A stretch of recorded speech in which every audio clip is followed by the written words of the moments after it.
Good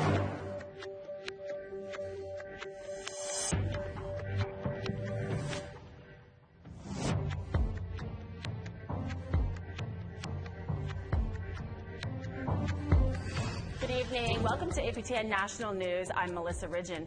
It was a lesson they won't soon forget. Students at a Winnipeg school have put pen to paper to share how learning about residential schools for the first time impacted them. Brittany Hobson sees what they plan to do with this new knowledge. I will share some human rights that were violated, how communities are still affected, and how I feel about this attempt to abolish Indigenous culture. 2 months ago, Kate Nevis knew little about Canada's history of residential schools. So the first one, we just read a book and we learned a bit about the ones in Australia, and this year we learned about the ones in Canada. Now the grade 8 student is educating others about the atrocities that occurred.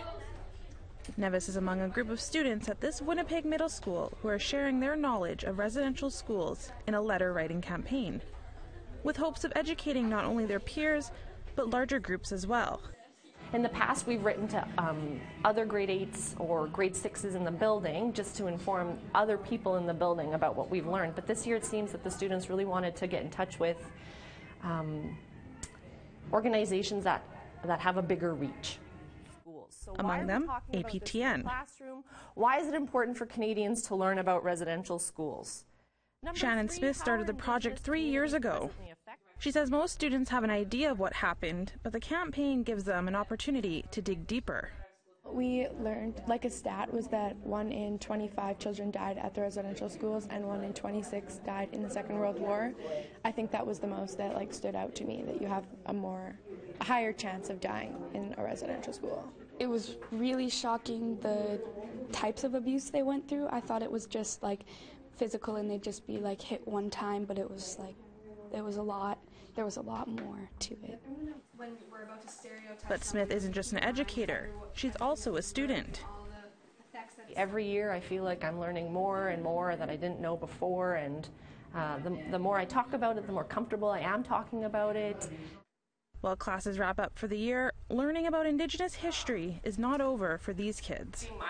I feel like a lot of Canadians don't know as much as they should about residential schools, and I feel like it's all our job to know what happened and how we can reconcile.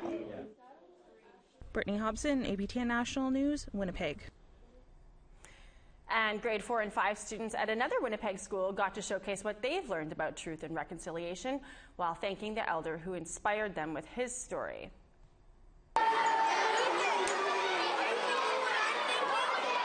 Fiddles and a feast filled Ecole Valley to mark the end of the school year. And the guest of honor was the school's elder, Theodore Fontaine. He's worked with these students and shared his experience at a residential school as a child.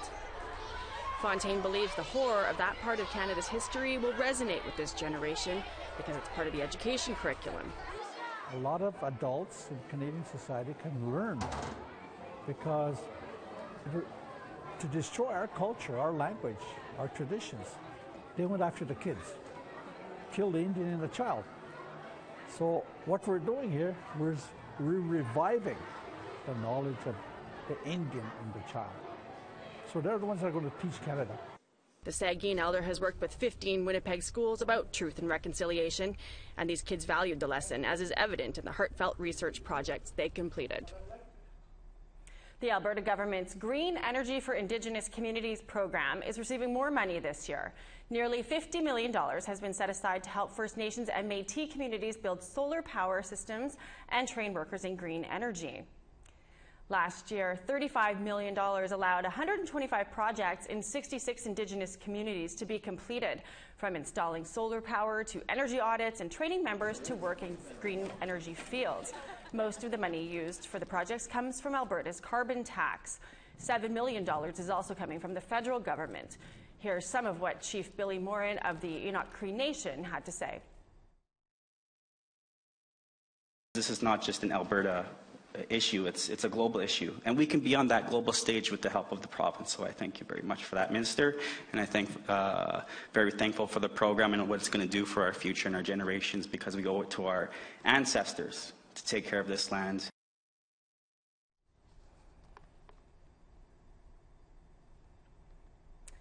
We have to take a short break, but have more news to come, including the cleanup after a massive jail riot in Nunavut. But first, here's your weather for Wednesday.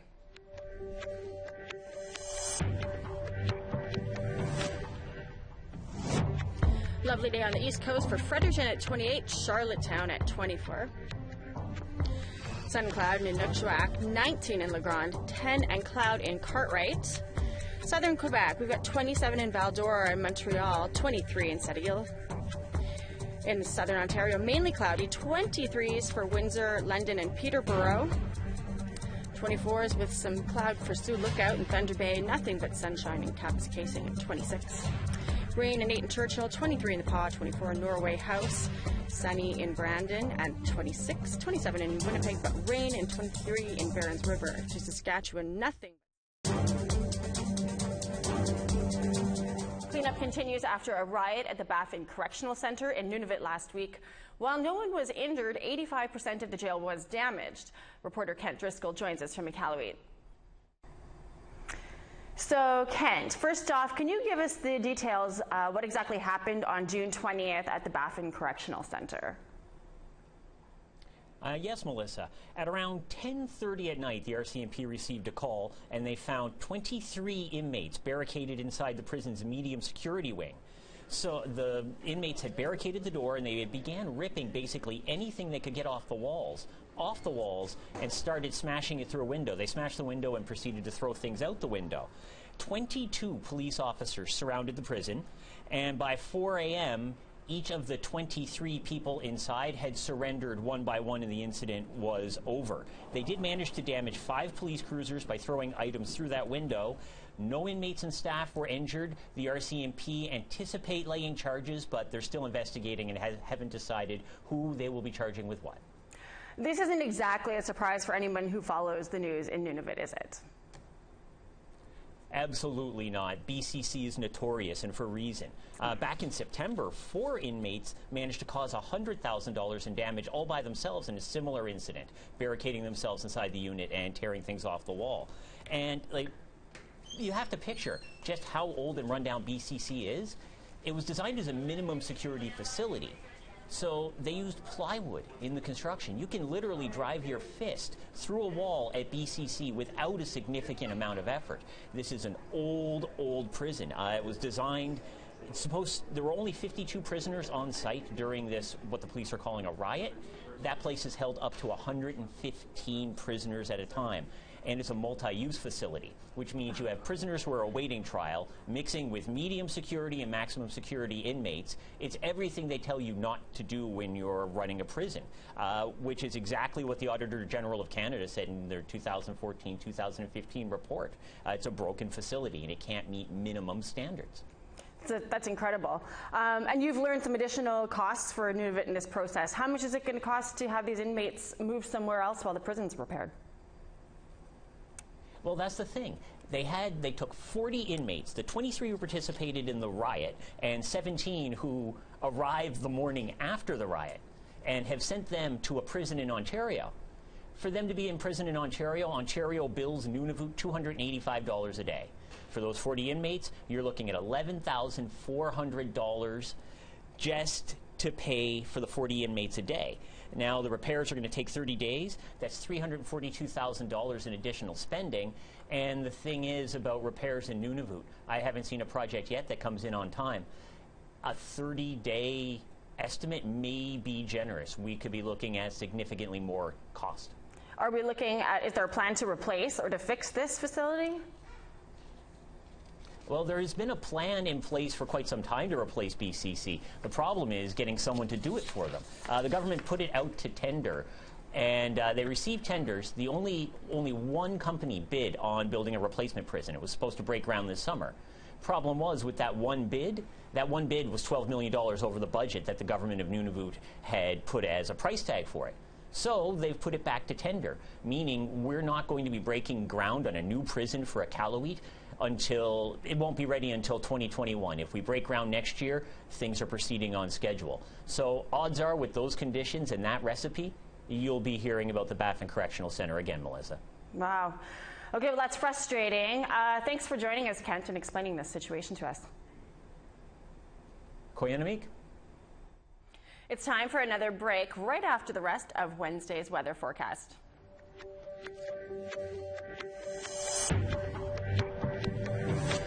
Northern Alberta, mainly cloudy at 16 in High Level, 18 in Fort McMurray, 15 in Peace River.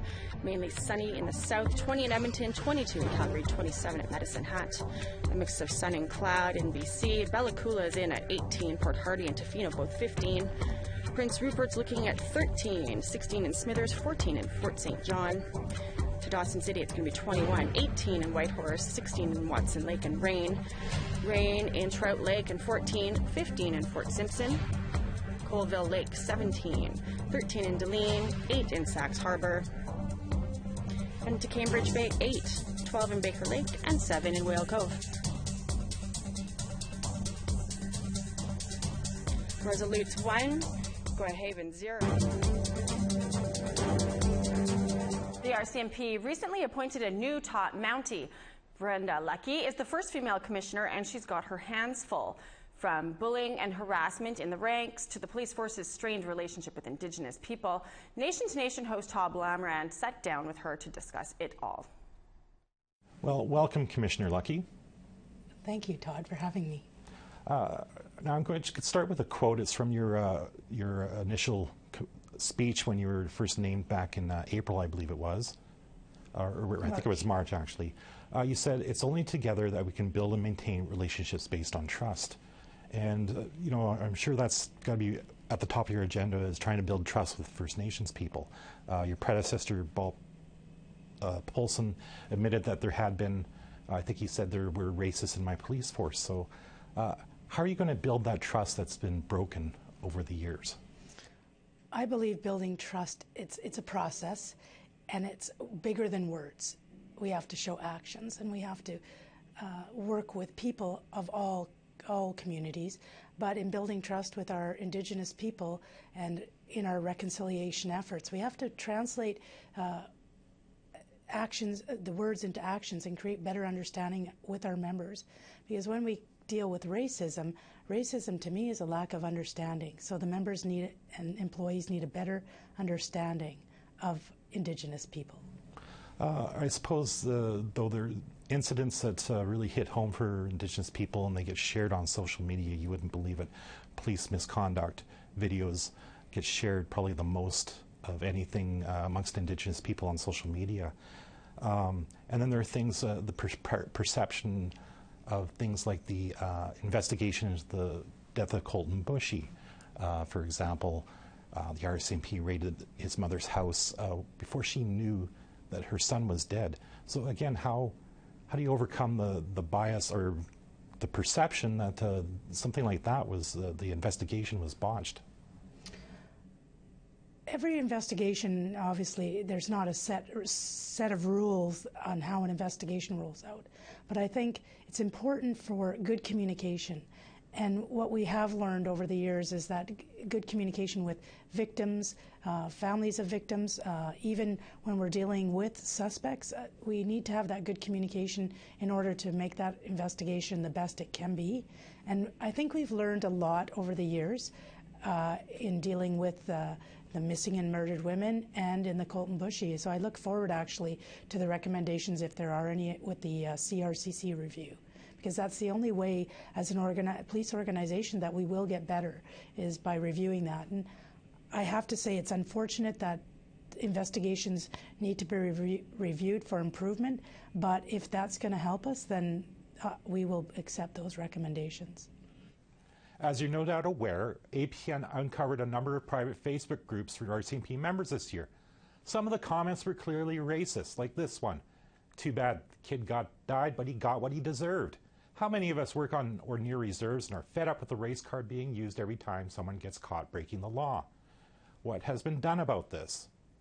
The Facebook comments are unacceptable, completely unacceptable. And I can say that in both cases of our Facebook comments that were obviously not in line with our core values of the RCMP, both cases, both members were held to account in both of those cases.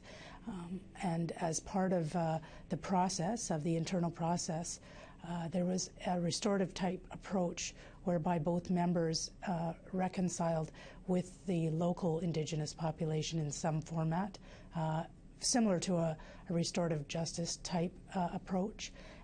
And both members were prepared to be held to account, which is a positive step. It's unfortunate that it happened, but I really want to go on notice as saying that those types of comments are completely unacceptable in my organization, and I will do my utmost to eradicate such behavior.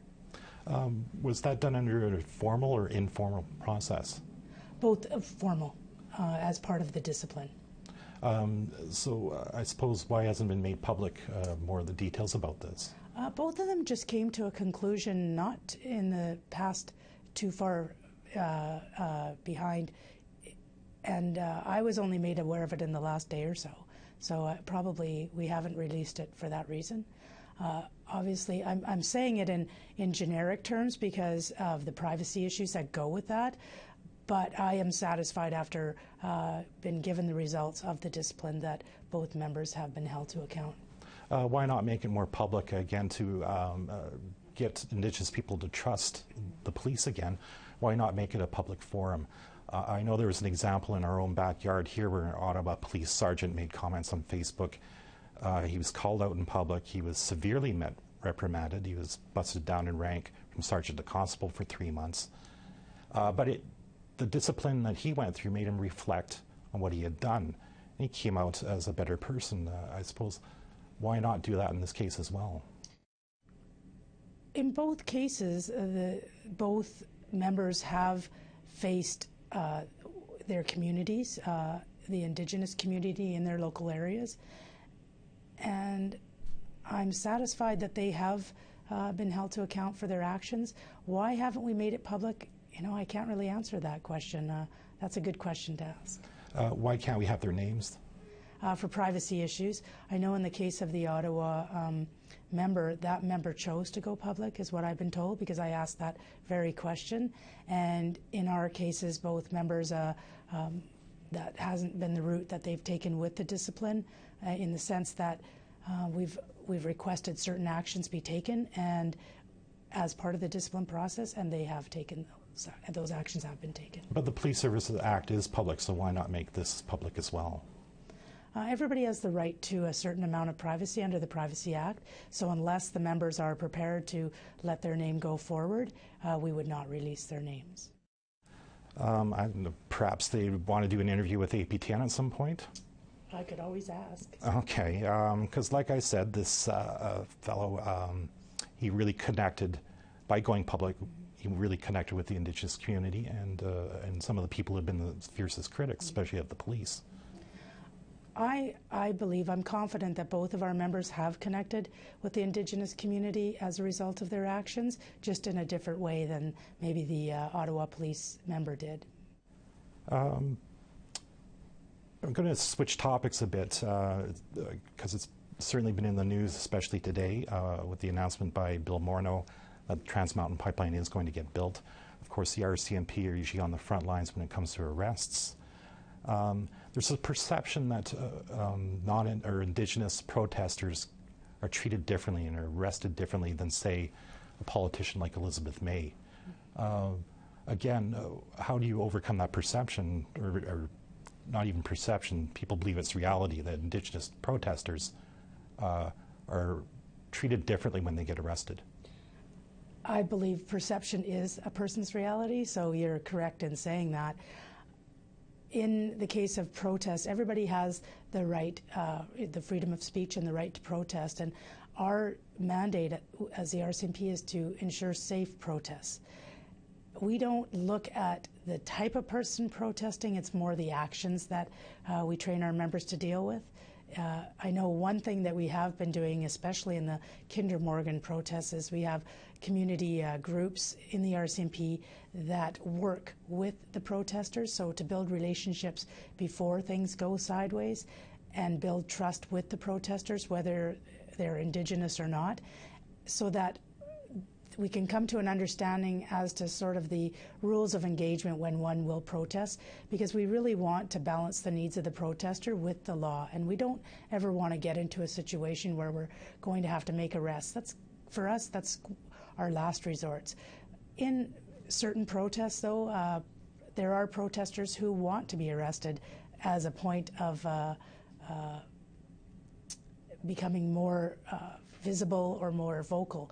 And we will do that in the safest and most respectful manner that we can if it comes down to that. But it's not about the person, it's about the action. Of course, it looks like it might be a hot summer out on the West Coast. The protesters have vowed to stop this come hell or high water.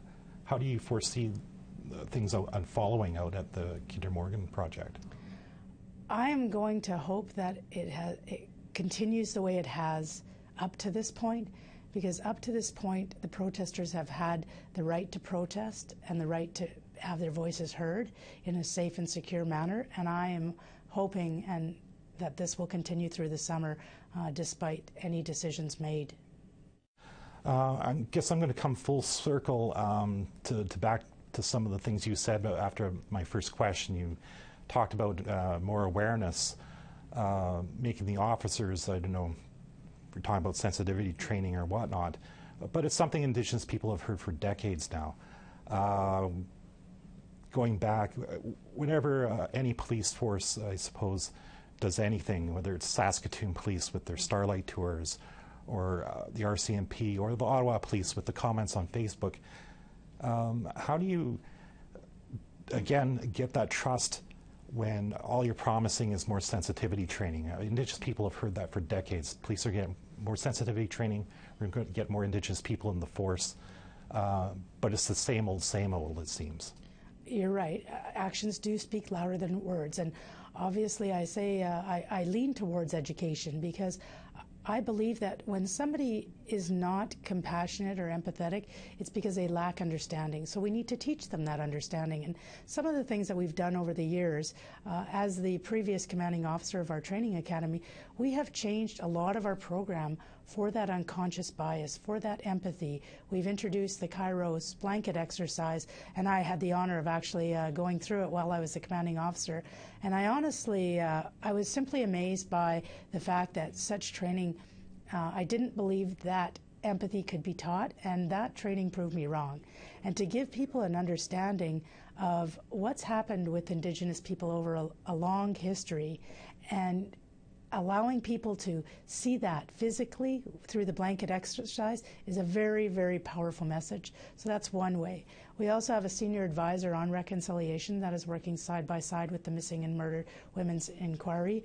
Myself personally, since I've gotten in the chair of the Commissioner, I've reached out to all leaders of Indigenous groups. As a matter of fact, this morning I had a positive meeting with the Assembly of First Nations National Chief Perry Bellegarde, and we spoke and we focused on how they can help the RCMP and how the RCMP can help them, and working together. And it's important that we need to build the relationship now, so that when we have situations that maybe aren't as positive as others, we can rely on that relationship of trust now for later. Okay, once again, I want to thank you for spending some time to talk to me. Thank you, Commissioner Leckie. Thank you, Todd. That's the news for tonight. You can visit our website for more stories at aptnnews.ca. I'm Melissa Ridgen. I will see you back here tomorrow.